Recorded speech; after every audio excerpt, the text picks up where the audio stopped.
Welcome to Lesson 3.6, all about the freedom of religion. In today's lesson, there are quite a few Supreme Court cases, so remember to make some flashcards and take good notes. Here's your overview. We'll talk about first something called the Establishment Clause, then the Free Exercise Clause.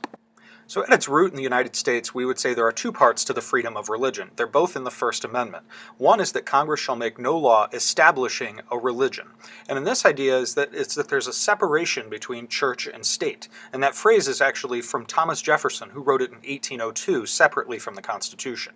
But the basic idea is that the government cannot support or favor a particular religion over other religions, or it can't support none at all.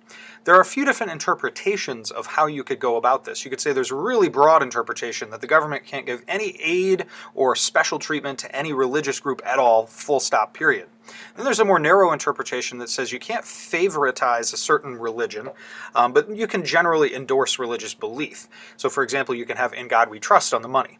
And then finally, there's a more literal interpretation, which is just that the government cannot establish a state church, but it can provide all kinds of specific benefits in addition to that. So you could have the Ten Commandments all over the place, and you could have state prayers and all kinds of things. You just can't have an official religion for the government. So generally what the Supreme Court has held is that there's more of they've held usually a narrow interpretation, but in some cases they've gone really literal, and in some cases they've gone really broad. So here's some of these Supreme Court cases that you should be familiar with. I'm going to go through a few of them that are really important. The Lemon versus Kurtzman case is probably the most important one on here. And basically what that case did was it established a test. It's called the Lemon test, and it's a three-part test. It basically means that if a law passes this test, then it's constitutional. And the three parts are as follows. One, that the law cannot result in an excessive entanglement between government and religion. Two, the government's law cannot inhibit, which means to kind of slow down, or advance a religious practice. So the effect can't do that. And third, the law has to have a secular or non-religious purpose. And that's the three-part test to determine whether a law fails or passes the Establishment Clause. So there's a few examples of specific things there. Pause the video, make sure you've taken good notes on those particular cases. Now, the second half of the First Amendment that deals with religion says that Congress shall not prohibit the free exercise of religion, which means that government cannot interfere with your personal belief systems.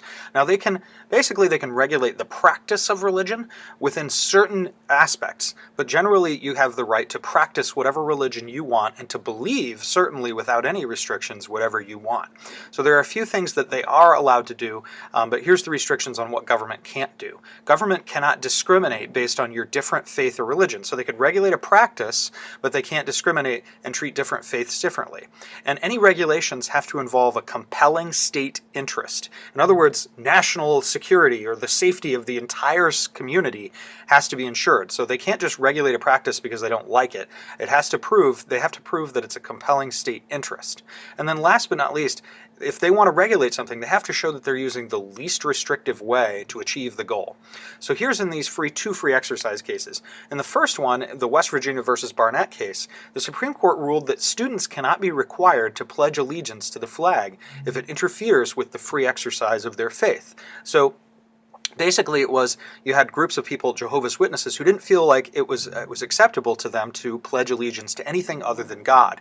And their interpretation was that it was a violation of their free exercise, the practice of their faith, by requiring them to pledge allegiance. And the Supreme Court said, look, you don't have a compelling state interest in making these people do this.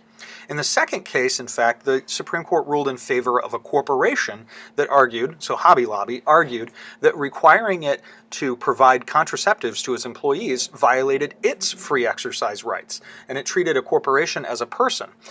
And basically, the Supreme Court agreed that the government had not used the least restrictive means to achieve its goal. And they kind of ducked the free exercise part, but they basically said that Hobby Lobby shouldn't have to provide contraceptives because it's not the least restrictive way of achieving that goal of providing health care to more people. So there's two important free exercise cases. I hope that you've taken good notes, and we'll see you next time.